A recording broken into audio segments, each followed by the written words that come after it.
하나님은 뭐 아브라함의 하나님, 이삭의 하나님, 야곱의 하나님이십니다. 그래서 우리가 지난번에 아브라함 안에서 우리가 무엇을 볼 수 있는가를 말씀을 나눴고, 이제 두 번째 이삭의 하나님을 통해서 우리가 무엇을 알 수 있는가. 그래서 우리 이삭을 통해서, 이삭은 은혜를 상징합니다.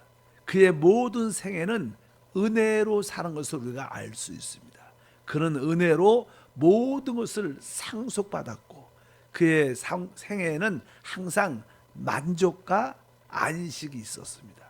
그래서 우리 한번 이삭에 대한 그런 말씀을 지난번에 말씀을 나눴습니다. 우리 이 시간에 한번 다시 한번 말씀을 찾아보면 이삭에 대해서 갈라디아서 4장 28절에 보면 이렇게 시작합니다.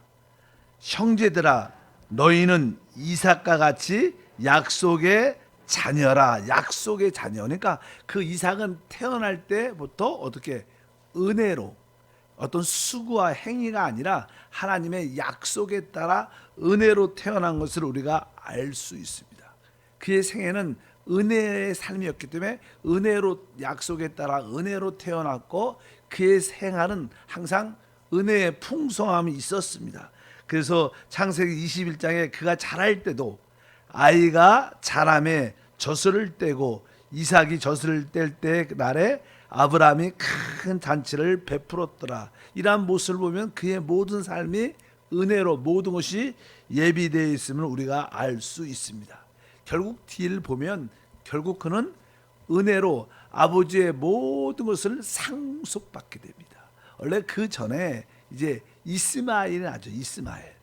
결국 이스마엘이 육신의 자녀로 나지만 결국 그런 과정 가운데 하나님이 그 이스마엘을 내쫓으라 말합니다. 결국 이스마엘이 쫓겨나니까 결국 이 이삭 혼자 남게 되고, 결국 이삭은 혼자 아버지의 모든 것을 상속받을 뿐만 아니라 그 하나님께서 아브라함에 주신 그 모든 약속도 받게 되는, 약속도 상속받고 아브라함의 모든 재산도 상속받는 그의 삶에는 은혜가 있은 것을 알 수 있고, 그는 또 아까 말씀한 것처럼 은혜로 살았지만 또 그는 삶 속에 늘 안식과 만족이 있었다. 그를 위해서는 모든 것을 다른 사람들이 준비해 줬습니다.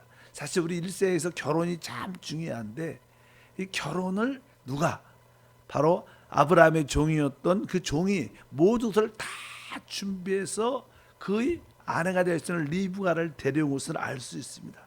결혼조차도 안식 가운데 모든 것이 만족 가운데 이루어졌는데, 창세기 24장에 보니까 66절을 보니까 종이 그 행한 일을 다 이삭에게 아뢰매 이삭이 리브가를 인도하여 그의 어머니 사라의 장막으로 드리고 그를 맞이하여 아내로 삼고 사랑하였으니 이삭이 그의 어머니의 장례한 후에 위로를 얻었더라. 이 결혼조차도 바로 종을 통해서 모든 것이 준비되며 자연스럽게 결혼 아내를 얻는 그러한 일도 그의 삶이 은혜로 이루어지고 그 안에 늘 만족과 위로가 있는 것을 우리가 알 수 있는 줄 믿습니다.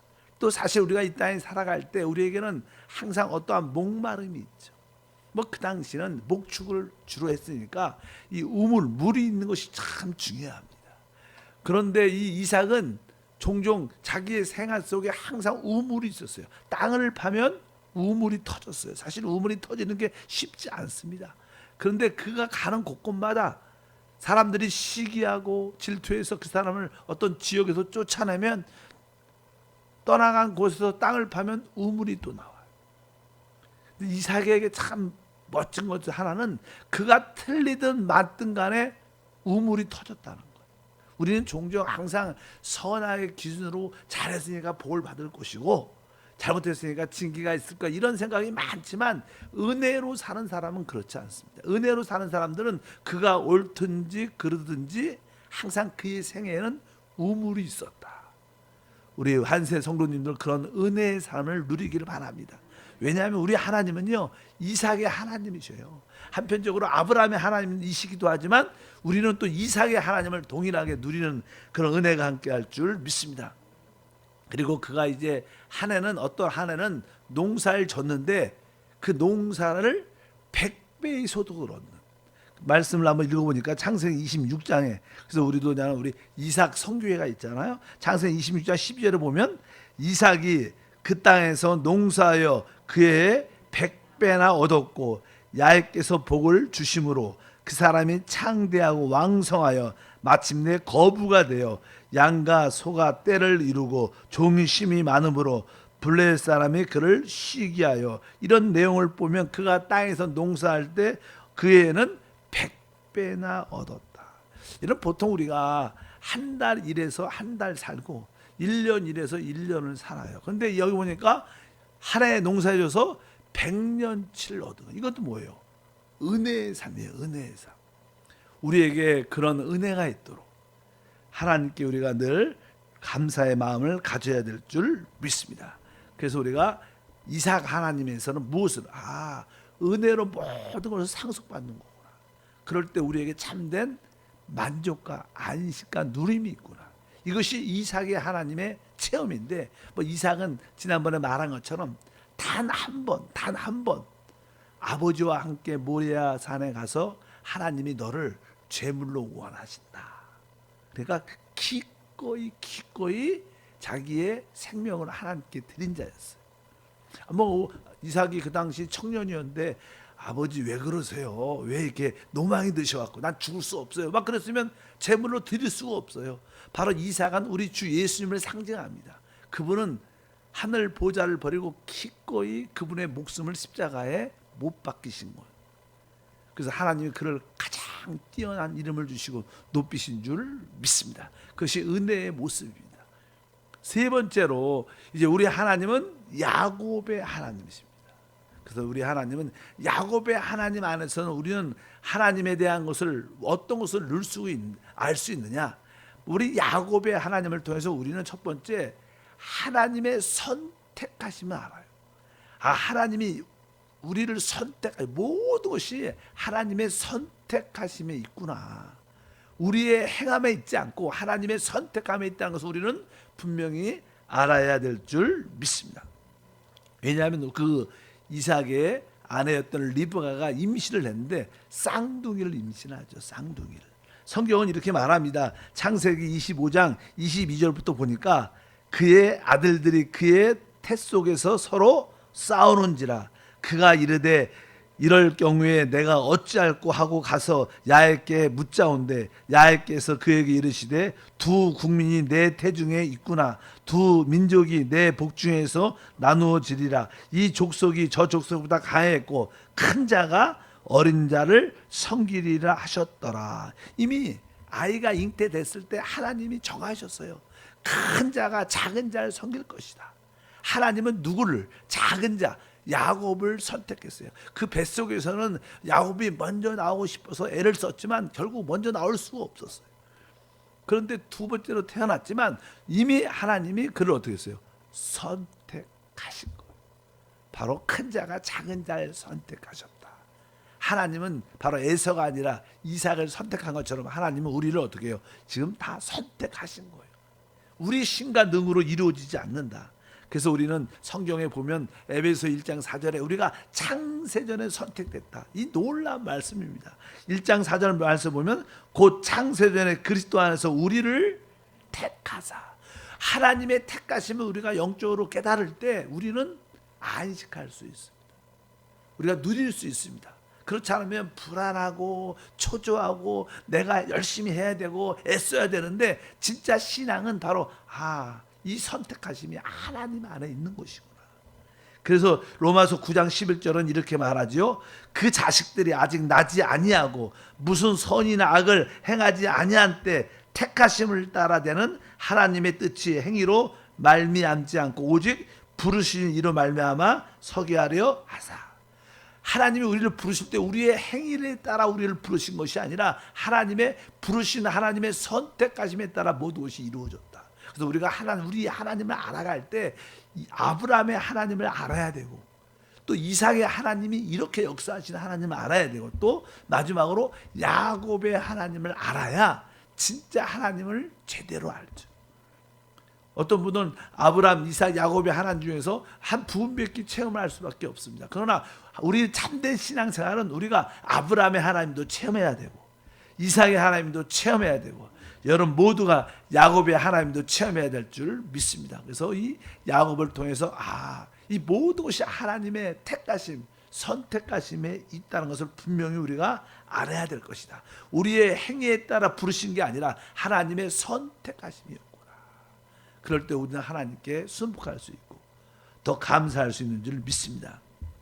두 번째 이제 야곱 안에서 볼 수 있는 것은 이제 야곱은 이제 어떻게 되냐면 변화가 돼야 돼요. 야곱은 이제 야곱을 통해서 우리 하나님이 우리를 변화시키는 하나님. 이 변화의 결국 궁극적 목적은 결국 성숙해지는 거예요. 그래서 나는 아까 하나님의 선택하심을 넘어서 이제 변화되는 야곱을 보게 됩니다. 사람이 그냥 변화가 되려면 여러 가지 이유가 있게 되죠. 아브라함 같은 우리 야곱 같은 경우에는 둘째로 태어나서 첫 번째 갖는 장자권을 그렇게 갖고 싶었는데 갖지 못하니까 그 애통함이 있었어요. 좋은 마음은 아니죠. 아주 이렇게 그런 아주 교활한 이렇게 그런 성격을 가지고 어차피 내가 형이 갖고 있는 그 장자권을 뺏어야지. 어떻게 해서 결국 그 장자권을 팥죽과 바꾸면서 그것을 빼앗게 되니까 형이 화가 나서 내가 이 동생 야곱이 죽여버릴 거야. 그러한 상황 가운데 이루어서서 엄마가 볼 때는 진짜 야곱이 죽을 수밖에 형이 죽이려는 그런 모습을 가지니까 할 수 없이 야곱은 그 집을 떠나게 됩니다. 살아가는 부모님을 두고 떠나게 되고 또 알다시피 라반 집에서 외삼촌 라반 집에 가서 살게 되는데 거기서도 이제 많은 고난과 연단을 많이 받죠. 집을 떠난다는 것은 우리가 방황하는 그런 생활을 살면 얼마나 힘들겠습니까? 그래서 야곱의 모든 생활은 그냥 처리를 받습니다. 그가 변화되도록 여러 가지 처리. 우리 공과에도 죄를 처리해라, 세상을 처리해라, 육신을 처리해라, 영을 처리하라. 이런 처리한다는 것은 바로 우리를 뭐하기 위해서? 변화시키기 위해서 하나님의 처리가 있는데 이 처리에 대한 이야기가 아주 자세하게 나오죠. 그는 일단은 부모님의 집을 떠나게 되고 그래서 이제는 광야에서 들바에서 잔다는 게 얼마나 외로운데 그리고 이제 라반 집에 도착을 하게 돼요. 거기서 이제 자기가 마음에 드는 그 결혼을 하기 위해서 적어도 14년을 일합니다. 그는 낮에는 더위와 밤에는 추위에 떨었다고 성경이 말씀합니다. 14년을 밤낮 쉬지도 못하고 일을 하고 또 자기의 재산을 만들기 위해서 거기에 육류를 더하고 결국 결혼을 하지만 네 부인을 얻게 돼요. 부인이 하나도 힘든데 넷을 있는 게 얼마나 연단과 한 날도 편한 날이 없었을 것 같아요. 제가 볼 때. 항상 이 야곱은 많은 것을 갖고 있었지만 많은 가정을 겪으면서 계속 환경에 깨어지고 부서지는 그런 환경인 것을 분명히 알아야 됩니다. 근데 결국 야곱은 이런 처리를 받으면서 그는 결국 깨어지게 되죠.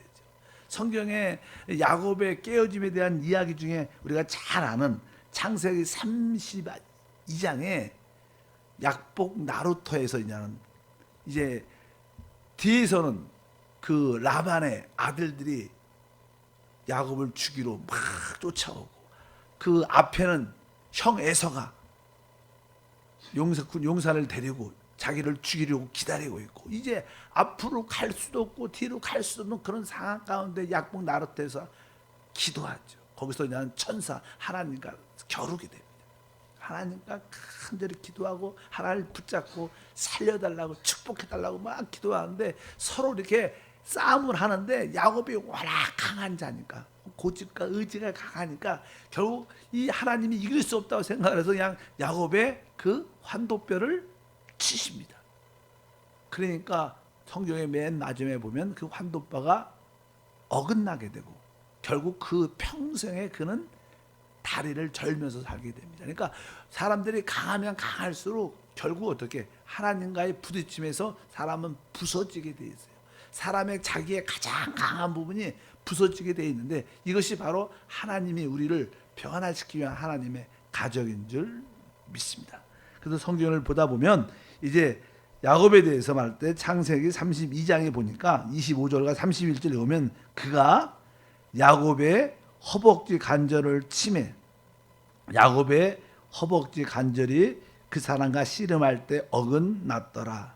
그가 분이엘을 지날 때 해가 돋았고 그의 허벅다리로 말미암아 절었더라. 이렇게 말씀하면서 하나님과 이렇게 만남에서 이렇게 영적인 싸움, 늘 갈등. 그래서 결국 하나님께서 그 사람의 가장 강한, 우리도 몸 중에서 가장 이 허벅지 다리뼈가 가장 강하죠. 그래서 거기를 하나님 가장 강한 분을 하나님이 치니까 그것이 어떻게 부서지면서 평생 그냥 걸 때마다 하나님 안에서 부서졌던 그런 느낌이 내적으로 다 있죠. 여러분도 한번 지금까지 여기 계신 분들 다 그런 체험이 있어요. 하나님을 여러분도 한 번쯤 다 만났고 하나님과 많은 씨름을 했죠. 그래서 하나님이 그건 내려놔라 할 때 아닙니다.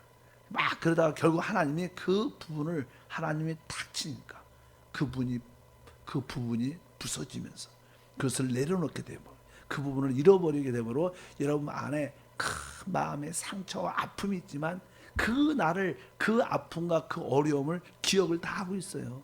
그래서 여러분들이 그때부터 걸을 때부터는 어떻게 돼요? 다리를 절죠. 그러니까 조금만 이렇게 내가 행동으로 뭐 할 때마다 하나님이 나를 이렇게 만나주시고 부셔줬다는 것을 분명히 알아야 됩니다. 그래서 참된 우리 크리스찬들은요, 하나님 앞에서 한 번씩 다 이렇게 처리받고 처리의 결과 부서짐에 대한 체험을 다 내적으로 다 가지고 있습니다. 강약의 차이지만 실제로 그 부서짐 때문에 여러분이 하나님께 돌아왔고 하나님께 변화되는 그런 은혜와 축복이 함께할 줄 믿습니다.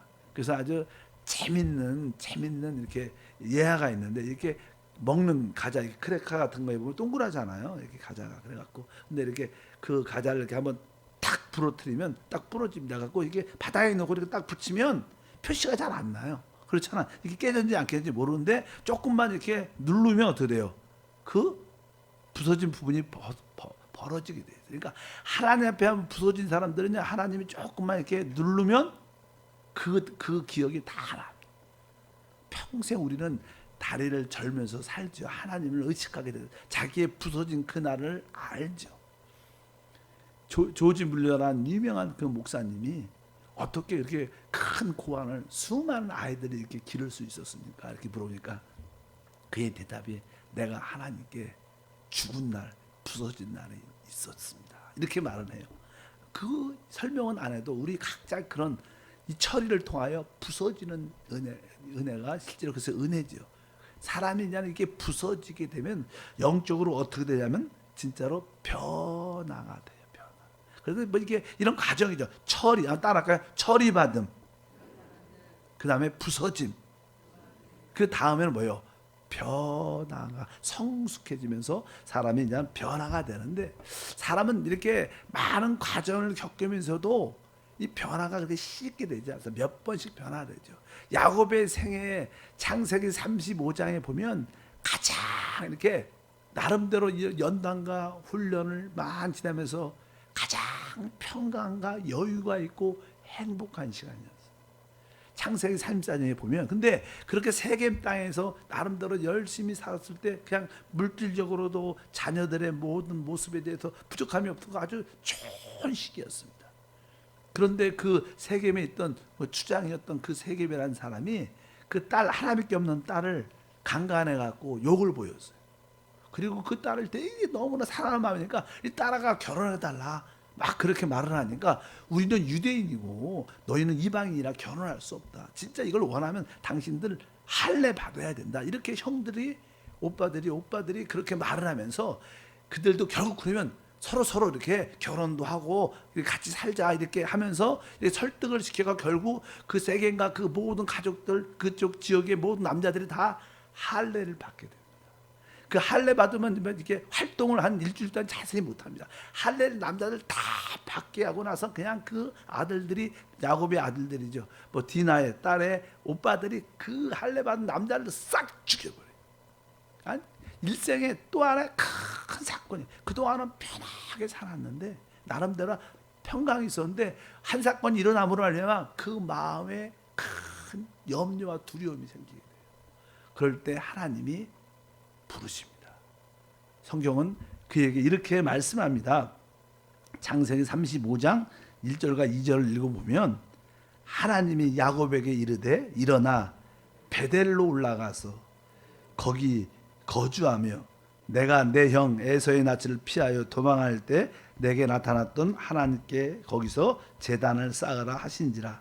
야곱이 이에 자기 집안 사람과 자기와 함께한 모든 자에게 이르되 너희 중에 있는 이방 신상들을 버리고 자신을 정결케 하고 너희들의 의복을 바꾸어 입어라. 그때 하나님이 다시 한번 부르시죠.